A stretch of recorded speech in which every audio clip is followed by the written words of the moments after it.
We was very composed. We didn't get rattled by, when plays wasn't going our way. Obviously, they went on a little run.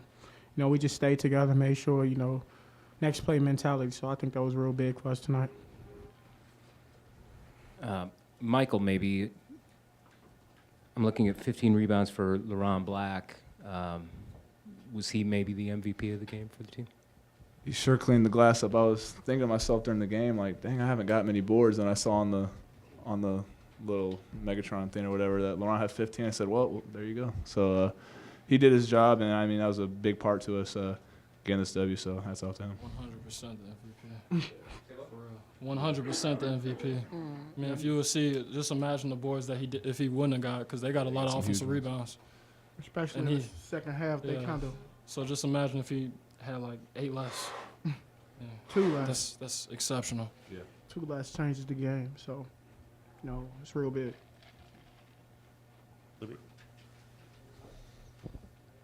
Malcolm, what's a win like this at home mean after what happened at Maryland? It means a lot, especially with the fan support that we had that came out. I'm sure there's fans that don't believe us, and then those fans that do believe us, we appreciate it. Because lose by 30 or lose by 1, it's just 1 loss, and still got a lot of games left. So it's a big time win for us, and can learn from this game because we made plenty of mistakes this game also. So learn from it and get ready for the next game. For any of you guys, in the second half there when Ohio State kind of made their comeback, Jaquan Lyle scored 16 straight for them. I wonder what sort of matchup problem he presented and, what you guys did to have it, then you contained him down the stretch. But what did he do during that stretch that made him difficult? He made some plays. I think we did a good job with using scouting, and he just made a couple shots, that's going to happen. You're going to have guys that, have big nights, but it's not about that with us. At the end of the day, we're just trying to compile as many defensive stops in that game as we can. So, I think we did a good job in terms of the scouting report and how we wanted to play it. You're in the middle. Go ahead, Chad. Malcolm, Tracy talked about you guys keeping composure down the stretch. How do you go about doing that in a Big Ten game in a situation like this? It's just have to learn how to keep doing what we're doing. We were up a lot, in the game, and I think the big key with that is just, keep doing what we were doing to get up like that. They went on a big time run, and I think, we just stayed within ourselves. We didn't do anything out of character. And I think we cleaned up on the little things like defensive rebounds because they got a lot during that stretch when they, went on a tear. And I think we kind of, fixed that late in the game. Scott. For Malcolm and Tracy, you guys were a lot more aggressive taking the ball to the basket. Was that a point of emphasis maybe for this game?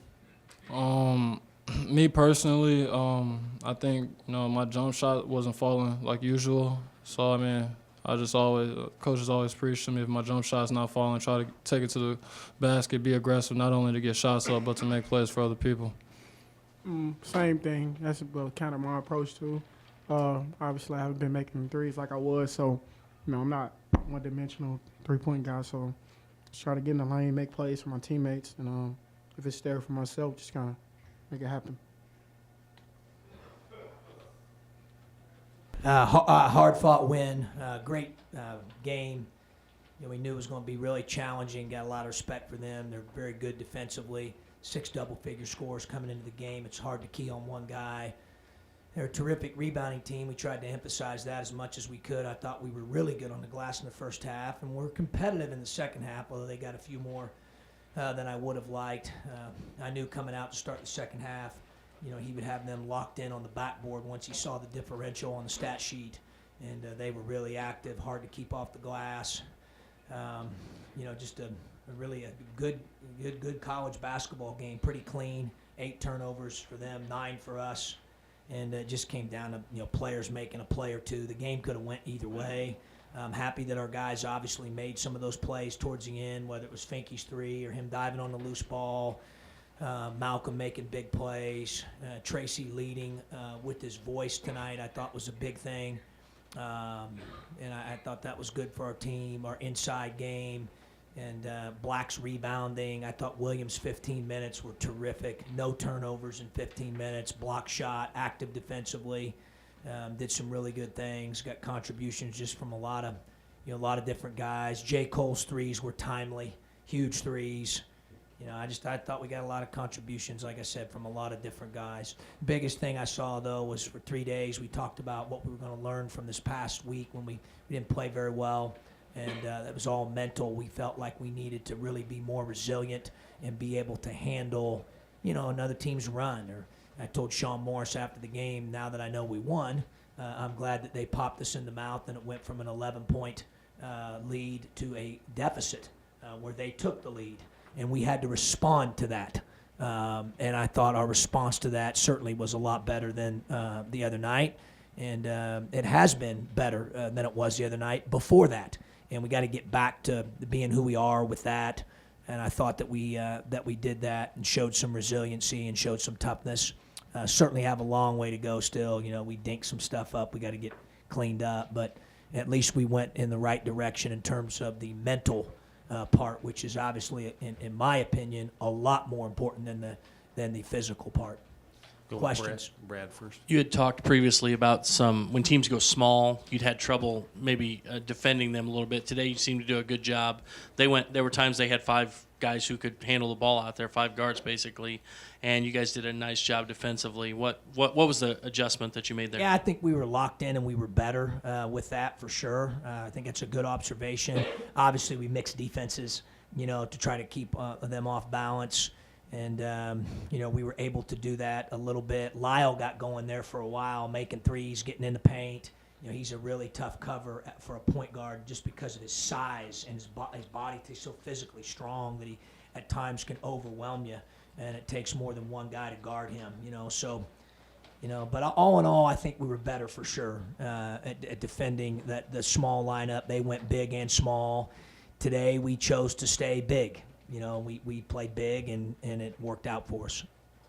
John, your bigs played really good tonight, especially Mav, and Michael, and then LeBron. Something that you had some sense of this year, but they really gave you some good minutes down the stretch. They were great. Like I said, the entire bench, I really thought those guys came off and did a great job for us. I mean, you look even at, the big thing is Jordan, Tate, and Williams, who came off the bench on the perimeter for us, had 0 turnovers in 32 minutes. That's a big deal. Taking care of the basketball has been something we've been working hard to address, and they did a great job with that. And then you mentioned the 2 bigs, and obviously those guys were effective. I even thought Mav missed some he normally makes, in and around the basket. As crazy as it sounds, 4 for 10 is not what he's been hitting here lately, and obviously made some big ones. But, I think he had a couple there, especially jump shots in the first half that he normally would make at least 1 or 2 of those. He had another one in the second half there along the left baseline in front of our bench. But all in all, I thought they were physical and offered us a disposition in the paint that was good for our team. John, I don't know how big of a deal it was, but you had to dance around Malcolm's foul situation all night. And when he was on the bench in the first half, I think your team actually increased its lead with him there. Was that important to I think so. I just thought those guys came off ready, man. They were good, we've talked a lot in these. Sometimes someone will say a kid played well because he made 3 baskets. There was 3 for 3 from the field. This is a classic case of where, those 3 perimeters, what they make combined, 1 basket. But they had 0 turnovers in 32 minutes. They had deflections. I thought they guarded well. I thought they paid attention to scouting well. I thought Williams' block in the first half was a big play when that guy was going to make a layup. Like, those guys played, and that was a big deal. So that gave us obviously the luxury there to be able to sit Malcolm with the 2 fouls, because I wasn't sure, Tup, whether I was going to sit him. Because we were able to extend the lead and play well, we were allowed to do that. And then he gets the one early to start the second half, and now you got another decision to make. And obviously, I decided to roll with him, and when we were able to figure it out, and he was able to stay out there, which was a big key. Dad talked about how your experience, 6 seniors, all that, but looking at the sophomores, this is their second go-around through the Big Ten. Just, this might be too general, but just overall, what kind of maturity have you seen from them? What do you still need from them? Well, they can get better, but so can the seniors. So can all of us. That's what we're trying to do, is get a little bit better every day. We'll do that. We'll try to clean some things up like we always do with this film. But, those guys are a little bit unique, Jeremy, because what's happened last year with the injuries we went through, those guys got some opportunity probably that, they might not have had to that extent otherwise. And so they got thrown in the fire. You could make the case, and at times they probably weren't ready. So they got knocked on their can, and then they had to figure it out and get up and, and get better. And I think they've done that. And, like I said, regardless, seniors, LaRon, Finke, the sophomores, we needed everybody today. And I thought we got contributions from everybody that played. Shannon and then Scott. I wonder if you could elaborate a little on LaRon's play tonight, not just, and then the way he played tonight, but also just his capability to have a game like that and what it means, to success this season. Yeah, Shane, it's huge, and obviously he has such a gift to rebound and rebound out of his area.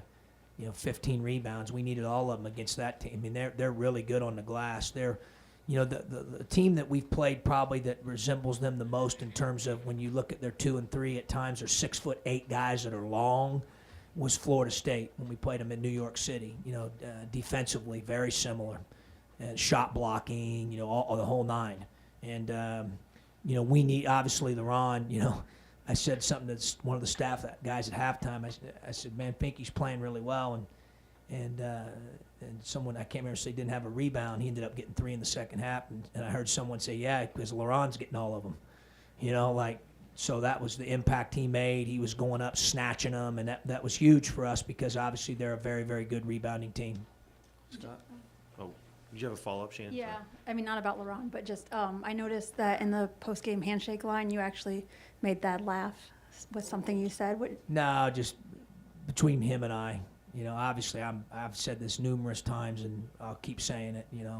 He's done a lot for me and my family, and I'm forever grateful. For my time there, my time with him. I certainly don't take it for granted. It was a real privilege. Did you put maybe any special emphasis on being more aggressive, taking the ball to the basket? Because in the first half, Tracy and Malcolm definitely did that. And they did, Scott. Yeah, we want them to get in the paint. Every coach wants that to happen, but I thought they did a good job of that. And then most importantly, the biggest difference from the other night is once they got in there, they made good decisions. Whether to attack the rim, whether to jump stop and pass it, whether to spray it out, indicative of the fact we played with 9 turnovers. That's a big thing, making decisions. One thing to get in there, but once you get in there, then you got to make a decision. Do I shoot? Do I finish? Do I drop it off to the big? Do I pass it to the other side to an open three-point shooter? And I thought their decision-making was huge. I thought it was much, much better than the other night. Here in the middle and then back to Jim. Trevor Thompson coming in for Ohio State was basically averaging a double-double, and I know he's had some off nights and some good nights this season, but you guys did a pretty good job of limiting his chances. What were you able to do so effectively on him?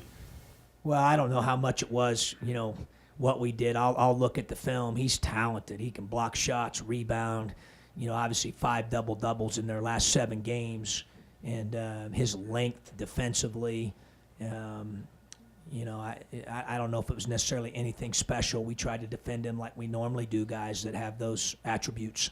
And, fortunately today it worked out for us. Go ahead. Go ahead. Thad said that he felt the difference was the way you were able to attack them in transition, especially in the first half. Why do you think you were able to be so successful getting those baskets, and like 11 of the 17 were at the rim? Yeah, I mean, I'm not meaning to be simplistic, but that's what happens when you run hard every time like you're supposed to.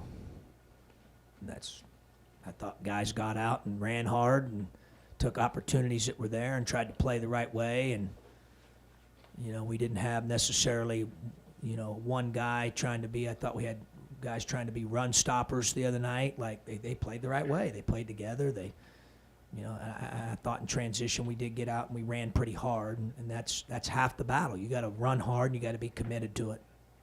John, your players talked about they got a lift from the crowd after the Maryland game. They weren't sure what kind of crowd they'd have, and a big crowd, and the crowd helped today, didn't it? It did for sure. We've got great crowd, great support. We're very appreciative of that, and it was great to see even people filling in down low with our students gone, obviously because of the break, and no question that they made an impact. They are impactful. I would agree with the players on that. John. Coach, you talked a lot about your sophomores. How about your freshmen? A lot of us were expecting a lot out of Lucas. What's going to take it for him to get some playing time, and what's he need to do to get in there? Yeah, Tijon's playing well. He's getting better. I talked to him even today. He's taking care of the ball better in practice. He's been more consistent. He's learned the defense. It's just a matter of, same thing with Kipper. Like, Kipper's getting better too, and those guys are good players. Obviously we have an older team, John. We're in a little bit of a rhythm. We've got 16 Big Ten games left at this point. We've already played 15. That's some of it, but they've got to be ready because at this point, when we bring those guys off the bench, today we brought Jordan off first. He had practiced really well and thought he was a guy that based on this game, based on the opponent, that we went with him first. Those guys all got to be ready to do that. I've talked about it before about the strength in numbers concept. It's hard. Mentally you have to be ready if you're one of those guys from a minutes perspective that are playing 6th, 7th, 8th, 9th, 10th most minutes. It's game to game. And that takes a certain level of mental toughness. Tijon has that mental toughness. And, I really believe in him. He's a good player. Kipper's a good player. It's more at this point, a numbers, a numbers game. But by no means have I made a decision that, hey, this is solidified or, practice matters here. How we play in games, do we do what we're supposed to do matters here. So he's got to be ready to go. Scott, here in the middle. This is a sort of similar question that we asked Thursday, but with Nebraska winning again on the road to Maryland and Minnesota winning at Purdue, is the conference maybe as tight as it's been in a couple of years? Well, obviously I have a chance to watch those games. I've seen the scores or heard about some of the scores, but I would say it very well could be. It certainly looks that way here early, that there's going to be a lot of parity. I think, I do think it's one of those deals where if you look at, the previous game or you look too far ahead, which makes it harder on you guys because you guys are supposed to predict and prognosticate. Good luck with that one. If you think how it looked 3 or 4 days ago, well, that must mean blank in 4. Yeah, it could go total 180 on you. You better play the game that's in front of you. You better be ready to play. You better honor the process every day because I think it's a league where, and obviously the early games are showing that, where anyone can win and anyone can get beat if you don't play well. Certainly makes it challenging, but at the same time fun. Anything else for Coach? One more for John here. Coach, with Lucas, there's nothing else that's kept him off the court besides just not. Oh no, he's not. No, not at all. Yeah, not at all. No, he's an unbelievable kid. Certainly a big part of what we do, not only now but moving forward. And I love Tijon. And he's 100%. Oh sure, yeah, health wise, yep. Okay. Thank you, Coach. Thank you.